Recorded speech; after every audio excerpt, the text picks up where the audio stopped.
what the hell is going on? Worry Wart here. Why worry? I'll do it for you. Please like, subscribe, share out on your favorite social media platform of choice. The Microsoft E3 2021 conference is over. I watched it. I was part of a podcast on and off.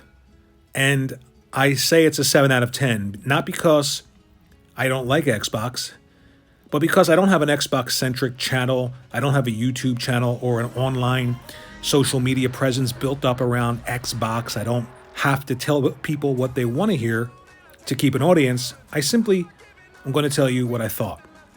And I thought it was a 7 out of 10. The strong points were Forza Horizon 5. Forza Horizon's always been a really fun, great game, even by yourself. And I think this one looks great. Forza Horizon looks like Forza Horizon, but the graphics do look better. The gameplay's more open, and I'm looking forward to playing it. Now, before I go on, I want to talk about the things that I miss.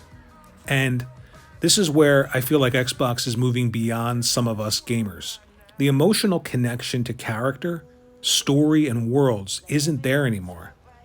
It's multiplayer-centric gaming. It's tacked on single player with really co-op or multiplayer being the focus. I'm looking for that third-person action adventure game with a character that identifies with Xbox, with a world and a story all their own. And I'm just not seeing it anymore. Psychonauts 2 is my most anticipated game. I love platformers. This game looked great. But again, Raz isn't really a character that most people on Xbox adopted or supported. And I don't know why that is. I'm missing that emotional connection to character, stories, and world. I can't identify emotionally with a car or a plane. That's what I'm missing when it comes to Xbox. So Forza Horizon 5 was a standout. Psychonauts 2 is my most anticipated. But I still feel like they're missing that. And I don't want to keep harping on this, and I understand that it's me and I have other choices and the PlayStation offers this. But for me, it feels like that, Xbox could offer all of this and they should offer it all. But I feel like at this point, they just won't because they don't want to.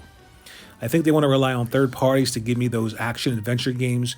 But everybody gets that. It's not Xbox centric. So Forza Horizon, okay. I feel like the things that people are really excited about around Xbox are the controller, party chat, subscription services. But I want to be excited and emotionally connected to games and characters and worlds, and I'm not feeling that. So again, Forza Horizon, Psychonauts 2, Starfield, they showed this trailer. I don't know what Starfield is beyond a third person, maybe first person game set in space where you explore like Mass Effect. There's a gun, so I'm assuming maybe it's first person. That's another theme that I noticed. Shooter, shooter, shooter. And I remember a long time ago, Microsoft had this stigma of the shooter box, and they wanted to get away from that, but it seems like that's all they want to do now. Even in RPGs, shooter, shooter, shooter. I think Starfield could be great. I don't know anything about it other than the fact that it might be a female protagonist. I think this is a female. Looks like the female from Returnal. And it's coming out November, the end of next year. Could be a great game. It's probably first person. It probably has shooting in it. And I'm hoping that it doesn't have, again, a tacked-on multiplayer component to it. I want to identify with a character. I want to see the story more. Maybe this is that game, I don't know. But during this show, I didn't feel any of that. Maybe I will. I'm telling you what I feel right now when it comes to seeing that show, taking some time in between seeing it, thinking about it, and then talking about it. So the most excited I am out of all these games is for Psychonauts 2. And the second game, believe it or not, I never thought I'd say this, is Sea of Thieves single player. Now they say it's a campaign. Again, they show 4 people. I'm assuming either you're going to be forced to play a co-op. If that's the choice, then I won't play it. But if I can play it by myself, I will, because this looked like a lot of fun. There was creativity here. It was something different. The world looked colorful and looked interesting, and the writing seemed whimsical. This is something that I want. Now, of course, these characters are secondary to this game, so identifying with them, having an emotional connection to them, thinking about the next game or the next situation that they're going to be in isn't going to be there the way it is for a really deep single-player third-person game, which Microsoft seems to not want to make. It's all being driven by keeping you subscribed and keeping you online and keeping you doing things with other people as opposed to connecting to worlds and characters by yourself. If that's what they want, if that's what the new breed Xbox fan want, that's fine. Then this show, like I said, would be an 8 or a 10 out of 10 if you're somebody who gets paid to hype up Microsoft or you're being paid through ad revenue and Patreon to talk up Xbox for an audience. I'm not that guy.